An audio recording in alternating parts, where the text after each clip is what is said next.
Salut à tous, j'espère que vous allez bien. Pour la vidéo de cette semaine, je vais apporter ma petite contribution par rapport à comment améliorer l'efficacité de notre système éducatif. Plus précisément sur l'éducation de base. Et je pense qu'actuellement, il y a des réformes en cours au ministère de l'enseignement de base et aussi au ministère de l'enseignement supérieur. Donc, je ne peux pas trop me prononcer là-dessus. Je veux juste donner ma contribution, ce que je pense que si nous faisons, ça va être un plus et ça va améliorer l'efficacité de l'éducation. Alors, la priorité des priorités, c'est d'abord identifier quel type de citoyen nous voulons à la fin de la journée. Quel type de citoyen nous voulons former dans nos écoles. Mais le plus important commence au niveau de l'éducation de base. Alors, éducation de base parce que c'est à travers l'éducation de base où on forme les citoyens de demain. C'est à travers l'éducation de base où on renforce les convictions des citoyens, quel genre de personne nous voulons avoir à la fin et comment cette personne va réagir à la fin. Et généralement, cela commence très tôt, dès le bas âge, surtout quand l'enfant commence à apprendre à parler, à dire ses premiers mots, et quand l'enfant commence à observer tout ce qui se passe autour de lui. Voilà, c'est un moment crucial vraiment qu'il faut prendre en compte dans notre système éducatif. Alors, c'est la période où l'enfant apprend d'abord à faire les prononciations. C'est la période où l'enfant apprend à identifier le genre. C'est la période où l'enfant apprend les couleurs. La période où l'enfant apprend les différents fruits, les animaux et tout ce que vous voulez. Et aussi, généralement, on apprend l'enfant à faire les calculs de base. On apprend l'enfant aussi à imiter certaines choses. On apprend aussi l'enfant à ne pas faire certaines choses. Donc, c'est le moment le plus crucial qu'il faut prendre en compte. Alors, quand vous regardez, par exemple, chez nous, et à cet âge, c'est encore plus les livres que les enfants lisent. Mais ailleurs, ils sont à un autre niveau. Ailleurs, ils ont ajouté le visuel et ils ont ajouté l'audio. De sorte que l'enfant fait ce qu'on appelle un apprentissage continu. Hormis l'école, l'enfant apprend régulièrement à la maison. Vous verrez par exemple qu'il y a des contenus sur YouTube ou sur d'autres plateformes qui permettent aux parents, par exemple, de continuer à éduquer l'enfant continuellement à la maison et pas seulement à l'école. Alors, cette forme d'éducation est aussi en train de s'étendre partout dans le monde. Ce qui signifie il faut prendre en compte l'aspect positif et faire attention sur l'aspect négatif et essayer d'anticiper. Voilà, le côté positif est que l'enfant qui se trouve par exemple à Ouaga apprend la même chose que l'enfant qui se trouve, que ce soit aux États-Unis, que ce soit en Chine ou que ce soit en Inde ou peu importe. Voilà, donc l'enfant arrive à apprendre la même chose. Maintenant, l'autre côté où il faut faire attention et essayer d'anticiper, c'est que souvent, certains contenus conçus de l'autre côté a été réfléchi, pensé pour adapter à une culture bien donnée, chose qui est différente de la nôtre. Nous avons une culture différente. Alors, au début, je disais comment faire, quel type de citoyen nous voulons à la fin.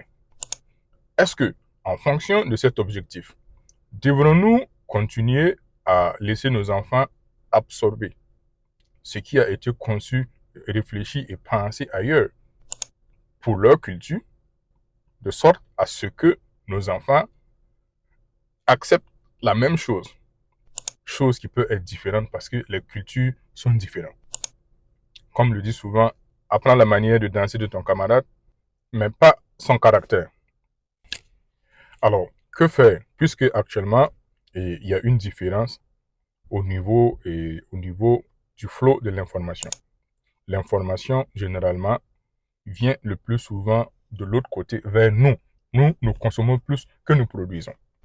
Et vous remarquez que plus nous consommons, plus nous nous identifions aux autres.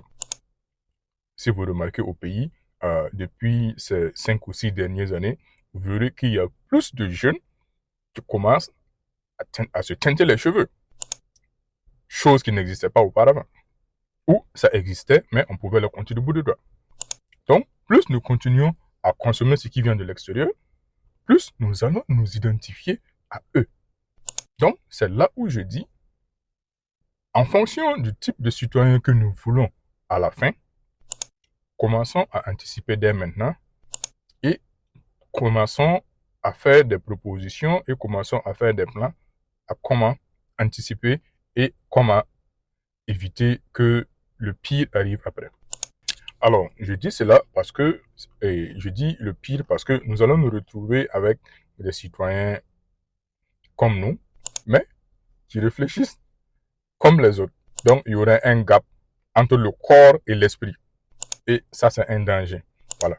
Donc, je disais, essayons dès maintenant, au niveau de l'éducation de base, surtout, moi, je propose qu'on inclue l'audio et le visuel, de sorte à ce que l'enfant puisse continuer l'éducation, que ce soit à la maison ou que ce soit là où l'enfant se trouve.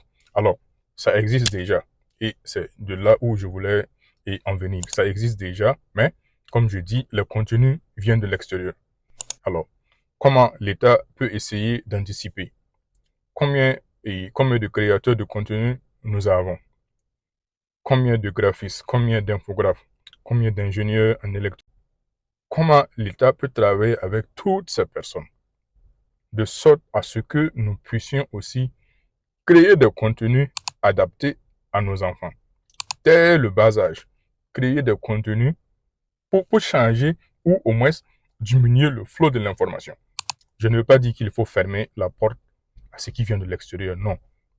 Je veux dire, nous devons être en mesure de proposer aussi quelque chose, de sorte à ce que l'enfant puisse voir l'aspect positif de nous, notre culture, par rapport à l'autre côté, que l'enfant puisse arriver à voir la différence. Donc, la responsabilité appartient à l'État. Si vous remarquez, l'une des raisons pour laquelle il n'arrive pas à s'imposer dans certaines cultures, par exemple, vous prenez les Chinois, ou vous prenez les Russes ou les Nord-Coréens, parce que le flot de l'information ne vont pas dans le même sens. Les autres arrivent à contrôler le flot de l'information et ils arrivent à éduquer leur population en fonction de leurs objectifs.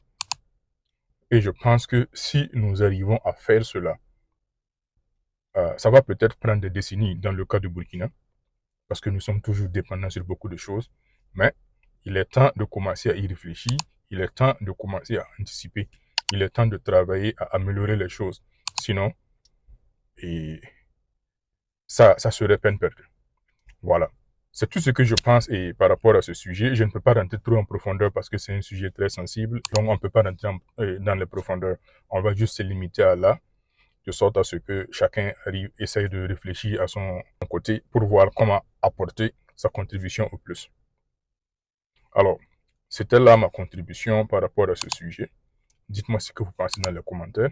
Comme je l'ai dit toujours, ensemble, nous pouvons faire des merveilles.